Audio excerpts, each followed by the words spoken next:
Hey guys, subscribe for daily content. And if you're shopping for gear, make sure you check out the description for the newest items at some of the very best online retailers.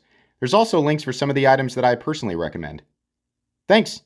What's going on YouTube? Metal Complex here, and today I've got a very interesting knife review / knife overview to share with you guys. This is the Midgards Messer, the Beowulf. Another hulking, overbuilt knife, right? And I will go into detail about what I mean by overbuilt from Midgards Messer. So this is now discontinued. Why are you showing it if it's discontinued? I'll tell you why, because the secondary market still exists and there are definitely people still looking for this knife. And because Midgards Messer is still doing more of this type of stuff. They have more of these types of knives planned for the future. And so I wanted to talk about them right now so that you guys can be prepared to check out some of their new stuff if you want to. I'm actually gonna link down below a retailer that carries a lot of their stuff, so you guys can check them out if you want to. Thanks so much to actually Midgards Messer for sending this in for me to take a look at. This is actually mine now. I'm very excited about it. Thanks to my patrons for supporting me, and please make sure to follow me on Instagram at metal_complex. All right, so these were in a run of 250. You can see this is actually the very first one, which is really cool. Yeah, they generally do these, as far as I know, in runs of 200 to 250. Maybe they will do different, sizes of runs in the future. I don't know. Where are these made? Where is this company from? So the company, Midgards Messer, is based in Germany, and they do their fixed blades all in-house. Their folding knives, and this is information that they openly gave me, no problem, their folding knives are actually manufactured by Concept. So if you guys are familiar with the Concept knives on my channel, which I've done many reviews on, you can check those out. Concept Knives is based in China. That is the OEM for these series of knives. If that changes, I will definitely mention it. Let's go ahead and get a measurement of this knife overall. The length of the Beowulf is coming in at 8 1/4. If you want to go to the glass breaker, it's 8 1/2. The blade length is coming in at 3 1/2 inches, and your cutting edge is also 3 1/2 inches. Let's go ahead and do some size comparisons up against the Ontario Rat Model 1. There we go. There's some perspective. And the Ontario Rat Model 2. God, this thing is huge. The blade is so tall. And just wait, I'll turn it sideways here in a sec. How about up against the Demco AD 20.5? There we are. How about up against the Spyderco PM2 and the Spyderco Para 3? Sorry, I should actually lift just a little bit to make sure that all of this can actually fit on camera. Since every now and then I kind of misjudge the size of the knife. There we go. And then last but not least, let's go ahead and put it up against the Benchmade Griptilian, or in this case, the Ritter Hogue. And where did you go, buddy? There you are, the Benchmade Bug Out. All right, so how is the action on this guy?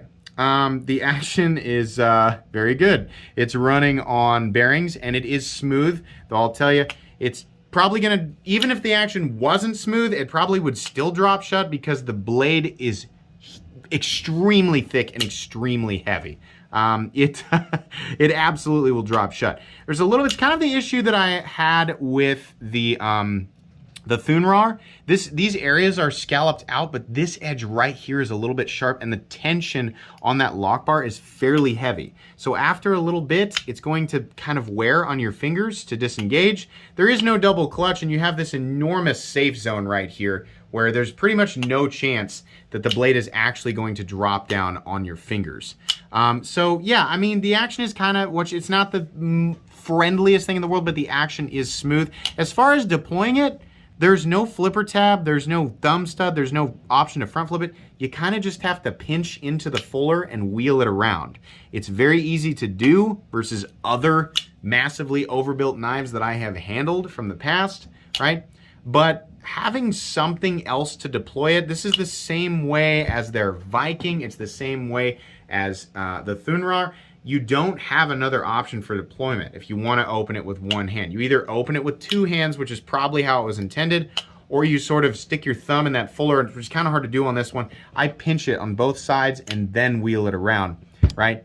A thumb stud I think probably would have been you know, I don't know how they would do it to keep this profile. Like it'd have to be like up here, in which case it would end up way up here. I don't know, maybe. It would have been a little bit odd.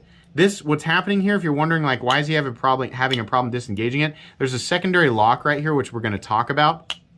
But sometimes that happens with this knife. So yeah, it's not gonna be the most fidgety knife in the entire world, right? But it is fun to open up, for sure. Let's go ahead and talk about materials here. What are we looking at? As is the case with the Thunrar and the Viking that I have previously reviewed on this channel, it is also CPM D2. This is authentic Crucible D2. That means it is powder formed and it is actually made in the United States.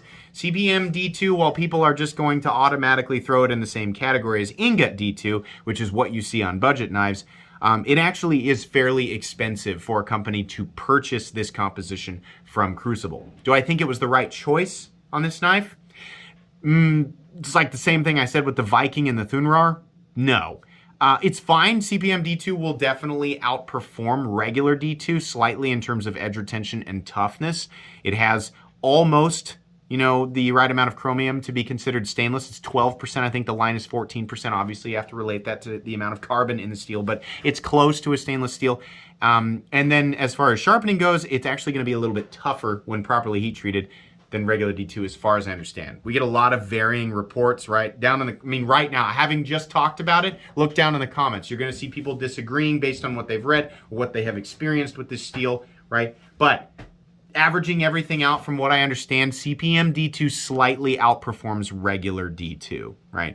But that's the material there. We have textured titanium, which is really cool. We'll talk about that, and no milling on the inside. All the rest of this is all titanium. It is a ton of titanium. Let's go ahead and weigh it. The other two recent Midgards Messer knives that I reviewed were both about 12 ounces. This is 12.3, making it the largest of the three, or the heaviest of the three. That doesn't surprise me. It certainly has a little bit more meat on the bone.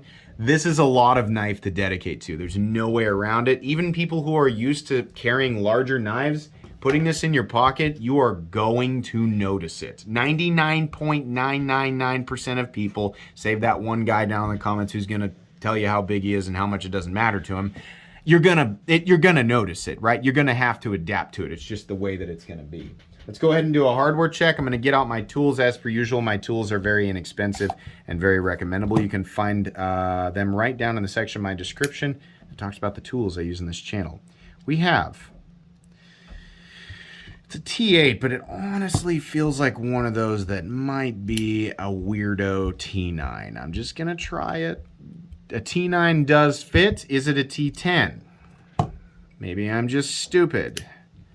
Is it a T10? Here we go. Yep, I'm dumb. It's just a T10, okay? Just a T10. That's great that it's a T10. These are going to be T8, which is also great. That rhymes. But that's what I look for, is the large size fasteners. It's got more than what I would normally consider to be minimal hardware, but that's okay. This is a simple construction. It is a sandwich construction titanium frame lock, meaning there's a backspacer dividing everything. It's just not going to be that difficult to disassemble. Two of the screws that go through the pocket clip also go through everything, right? So that's nice. Should be easy to take apart if you want to. Let's go ahead and measure blade stock thickness. I know people want to know how big that blade is. This guy is going to approach a 1/4 inch. Yep, 235 thousandths, just like the Thunrar and the Viking. Very thick, and the titanium scales are the same way. Everything about this knife is just extremely thick, right? So anyways, let's go ahead and move into the meat and potatoes here. I love how this looks, and just like the Viking, I remember when this thing was dropping, and I thought, wow, I really like that. I should definitely, make an effort to buy it. And then before I knew it, it was gone, and it just wasn't, you just couldn't find it anywhere. The thing that I like the most about this, aside from the blade, is the fact that they have done a diamond pattern for the titanium texturing. This is, for whatever reason, something that we just don't see enough of in the knife world. This looks so good to Midgards Messer, this is perfect. This texturing is beautiful and I love it and it looks awesome, right? It actually offers meaningful traction. They've done it on the pocket clip too. This is wonderful. If you do more knives in the future, please do more of this pattern. It is awesome. To other companies and OEMs, this looks good. Plain, flat, just smooth titanium has its place, sure. And it's less expensive to do, I'm sure, than milling a pattern into it. But oh my God. This looks so good. I love this consistent pattern. It just looks nice. I'm sure there's going to be people out there who don't like it, but I just think it looks excellent. The chamfering all the way around the edge, really, really good. There's not really any sharp spots. This is it looks like it would be about the most ergonomic shape that you could imagine. It is a weird thing to hold on to, and I don't think it's so much the shape of the handle. You're locked in, by the way. There's even an area up here where you can choke up. It's weird having this much distance between my index finger and my middle finger because of how deep this choil area is in right here, or the primary choil, primary lock-in position, whatever you want to call it, right? Terminology police gonna come after me.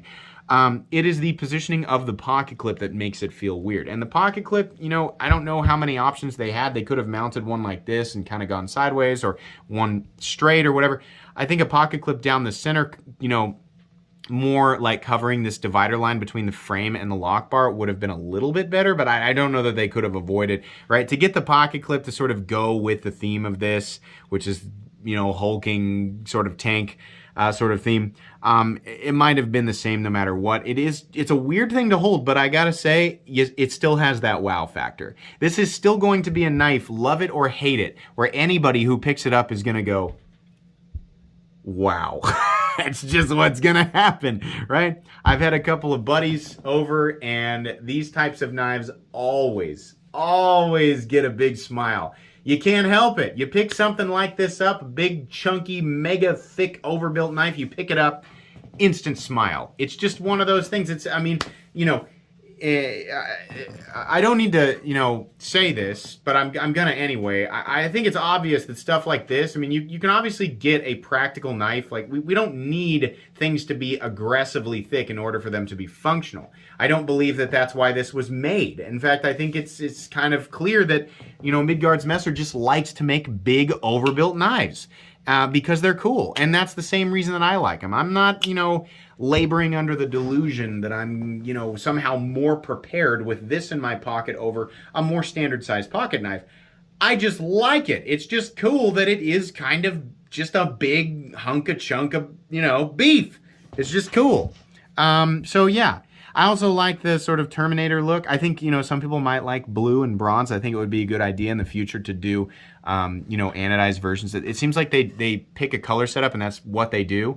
But it would be cool to have a bronze version, a blue version, and just sort of a plain version. But the way that this comes is exactly how I would buy it. So there you go. Fit and finish all the way around is very good. It's very, I mean, it's very typical of what we see from Concept, which is extremely good. There's really only one spot on this knife that I don't consider to be absolutely perfect, and it's the slight smile back here near the sharpening choil. That's pretty nitpicky. Everything else about the blade and the body of it, just wiping off fingerprints here, is very, very good. We have a nice high polished tumbled finish on the blade. It says the Beowulf on the blade, which it doesn't really need to, but it does. It says it on the other side too, in case you forget. And then it says CPM D2. We have the maker's mark down here, the maker's logo. I like the fuller in the blade, and that's what's assisting in opening it. It's unavoidable. You know, we're going to have people saying that looks like a Medford, and that's just kind of a, you know, almost a knee-jerk reaction. If you dig into that, it's because it is big and because it has a fuller. Those are basically the only two things that are going to motivate people to say that. Outside of those two elements, it is doing its own thing 100%, right? Lots of big knives existed before Medford knives, and lots of thick knives existed before Medford knives. So I don't know that it's really fair to say that, right? But okay, that you can think what you want. There's an enormous flat that carries out about 75% the length of the blade. There's a little swedge here. The tip is all but indestructible. That is an incredibly thick tip, and while I don't recommend that you pry or hammer or screw with your knives, If you were to, this would hold up a lot longer than something like the Ritter Hogue with a much thinner tip because there's just more material. The edge comes down to an incredibly thick. It's very thick, right? But just because it's thick does not mean that it is incapable of cutting. It absolutely can still slice, as I am demonstrating here. Actually, did a lot better there than I thought it was going to. Anything can be sharp, even an incredibly thick wedge, right?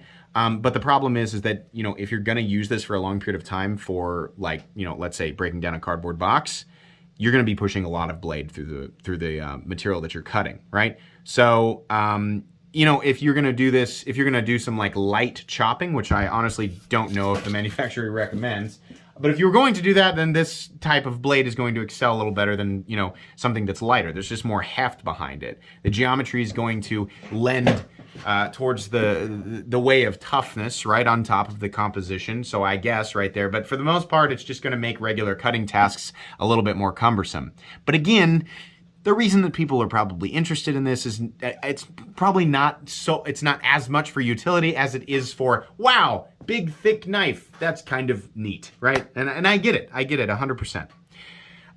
What's this little hole up here? So this, like the other Midgards Messer knives, actually has a secondary lock, right? I mean, we have this stop pin down there, and it's a frame lock, right? And the geometry on the frame lock is good, so it's not going to disengage anyway, right? Unless you put it in a vise and beat on it with a sledgehammer, which doesn't prove anything. But if you really want to lock this blade out completely, it has this secondary pin that you can stick in here and screw down, and then there's no way, right? If you want to lock it down further, you can wheel this over, and there's a little point right here where we click. I think, is it, or is it back? Is it this way? I feel like it's, oh, it's the other way. I'm sorry. Righty-tighty. Yeah, there we go. Now now the lock bar won't even disengage. If this is backed off, right, where it's kind of loosey-goosey right here, you can disengage the lock bar, but the blade won't move because it's pinned out. If you don't even want the lock bar to move, you can do, oh, I'm sorry, I did it again because I'm an idiot. You can tighten this thing all the way down right there, and now it's stiff, right? There's that last little point that's stiff. Now nothing will move. This has now actually one additional point. It's as many points of contact as the triad lock plus one additional means of security there. It's not going to disengage. You will break every other part of the knife before you will break the lock, and that's going to be difficult to do. So if you're really concerned with lockout and durability of your folding knife, this is one of those that will not disengage. But again, I think that these elements are massively overkill. I also think that of the triad lock. I think the triad lock is cool. I think massively overbuilt knives with these incredible, insane locking mechanisms are really, really cool. But let's be real, they're overkill, right? I mean, what are you going to be doing with this thing where that's necessary? I guess chopping, or batoning, which, you know, most of the time there's a better tool around for that. But if you have no other choice, I guess this will do the trick. It really is. It really is serious. You know, it's kind of in some senses. In some sense, it is kind of gimmicky, like in a cool way. And then, you know, in another sense, it's like, but it actually will do the trick. You know, if you're in a pinch. So there you go. We do have a lanyard. Sorry about the noise out there. We do have a lanyard hole. It's got a long ways. It's more of a lanyard tunnel. Through here. It's seriously like, it's a tunnel. Like, it really goes through there. We have a very pointy glass breaker that will absolutely break glass, though honestly, basically mashing any part of this knife into glass will probably result in the glass breaking. So there you go. Pocket clip, it does have a little bit of a ramp, but it's very thick at the end. Once this is in your pocket, it is not going to come out. It's just not going to. We're gonna talk about this. Yeah, the carry depth is only to here, so there's actually quite a bit of this thing sticking out of your pocket, but much like an iceberg, most of it is way beneath the surface, right? So that's something to be aware of. The lock bar, even though this area in here is pretty narrow, honestly, you shouldn't worry too much about where your hands are, because you're probably gonna need your fingers, instead of them being on the frame, they're going to be in the fuller to help lift it out of the knife, right? So I wouldn't worry too much about that. It does have a steel lock bar insert that does not double as the over travel stop, but that's because this little disc here is kind of like a hinderer disc. It's an LBS or a lock bar stabilizer and over travel stop. So no blade play up, down, left, or right. Lockup percentage is I mean, it looks low, but again, I mean, you think about how much surface area there is. You can see where it's contacting the tang is plenty. That's like 30%, so no problem there. No blade play up, down, left, or right. No pivot lash, and a nice click into the close position, actually properly tuned D10. So when I first got this, I thought, what is making that rattling noise, right? Can you hear it? I was like, what is that? What is that? It's this. It's just kind of loosey-goosey here, right? Until you get it to the point where it's supposed to lock over, and am I still doing it? No, I'm not. No, I'm not doing it incorrectly. Why is it not wanting? Why are you not wanting to behave for me right now? This is part of the issue that I have with this thing, is that this thing is a little bit inconsistent. Let's try again. I don't exactly know why it doesn't want to work all the time, but it doesn't. I mean, that's the truth. Sometimes it wants to lock out all the way, and other times it doesn't. And this is one of those times where it is not doing what it is supposed to do. There is usually a point, and now I'm like second guessing which way it's supposed to rotate, and I'm tearing my fingernails up in the process, but there's usually a spot where it hits a stopping point, and then it travels a little bit further and locks out, but now it's not wanting to work at all. So that thing is just loosey-goosey until you tighten it all the way down. I broke my fingernail doing that. And I gotta be honest, I kind of wish that it just wasn't there. The problem is that it is also the dedicated over travel stop, which in this knife's case is probably not all that important, but that's what it's doing. Perhaps messing with this screw, or fingernail. Perhaps messing with this screw a little bit will change that. But it is very inconsistent, and sometimes it will lock the knife, it will lock the lock bar out. I mean, this is just mine. Maybe yours is different, right? If you have one of these 250 Beowulfs. Sometimes the knife will lock out when it's not supposed to. Like earlier you saw me fighting with the lock bar. It's because this thing was like all the way, you know, it was all the way down, and I didn't really want it to be, and I didn't put enough pressure on it for that to be the case. But it just went ahead and did it anyway. So I don't know exactly what's going on there, but I wish that wasn't there. It's a pretty minor nitpick. The other thing, you know, you might say is also I got to carry this little pin thing with me whenever I need to, you know, whenever I need to give a tree the business with my Midgards Messer Beowulf, right? Most of the time you're not going to need this, right? I mean, if you really exist in a world where your knife needs to lock out that hard, that often, you need different tools, period. There's no justification for it, right? Period. I mean, I can imagine like in an absolutely insane circumstance being like, listen, all I got's my knife, and I need it locked out, like for real. Well, okay. It's got a hole in it. You could put it on your keys, right? Or attach it to something where it's not gonna, you know, it's gonna be on your person. You could do that, right? But honestly, with this, once this is locked out and once this pin is in there, there's really no need for this, right? It's not there. And it's cool if you want to have like even another means of locking it out just to make it that much more crazy. But if we're going to do that, it should be something different than this weird sort of just, this disc is just weird, right? It's not my favorite thing in the world. I think the way that Max Ace did it was a little bit better. The thing, there was just more tension on it, was a little more peaked and rounded, a little easier to get at with your fingers, right? But even if I just, all I need to do is just rotate that screw just a little bit to make it work a little bit better, it's still not my favorite thing in the whole world. It's not, I wouldn't call that a deal breaker though. If you're still interested in finding one of these, I think you're still really gonna enjoy it. But let me be clear about this. This knife is very specifically for people who are knife enthusiasts, people who will not shy away from expensive knives, because it is expensive, right? And most importantly, people who like big, insane tanks of knives. I am absolutely all of those. That's why I wanted this. I love this knife. I think it's super cool, and honestly, just like the other two Midgards Messer knives, it's going in my favorite knives of all time playlist. That playlist does not mean anything that's in that playlist. That does not mean that I think that they're great for everybody. This is just my personal preferences, like the weird enthusiast in me, right? This is what I like. I'm gonna put them in there. The other playlist, which is most recommended, are the knives that I think just about anybody would like and are usually really good values for whatever it is that they're bringing to the table. This knife came in at $350 retail, as far as I know. Secondary, I would venture to guess they go for more now. So if you're gonna hunt one of these things down, expect to pay at least $350, maybe more, right? Do I think it's worth that? Just like I said with the Thunrar and with the Viking, I really wish that it wasn't CPM D2. I think CPM D2 still has its place, right? I think it's a decent steel, and I think that in some situations it can compete with a lot of other CPM steels that are within the same general parameters. But it's not really a steel that I like to see like way over even the $200 mark, right?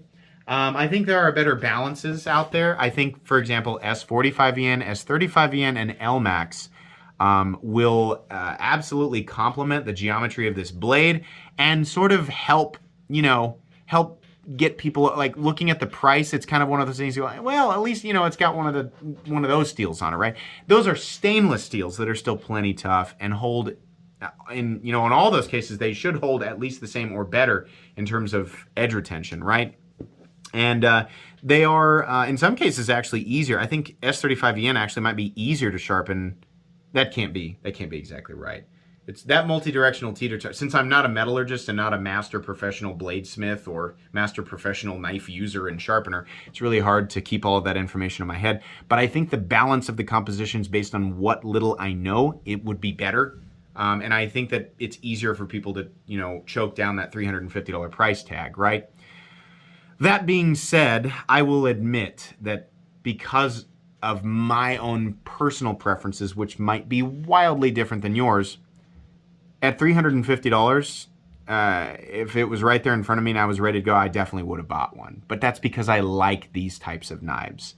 Nobody really needs this, and I'm sure that that comment will be aggressively forced through in the comment section by somebody in desperate need of educating someone else, right? But I'd say that's pretty obvious. We don't need this. This is the type of thing that you want because it's neat and it's weird, right? Thank goodness for things like this, because otherwise the knife world would be an incredibly boring place with Ontario Rat 2s and Buck 110s everywhere, and that would be it, right? Or, God forbid, the Open-L. I'm so glad that stuff like this exists. It just makes what I do that much more fun. This is wild and crazy, and I really hope that Midgards Messer continues to do exactly the same thing that they're doing, even if some of those things make it actually a little bit less convenient to operate the knife.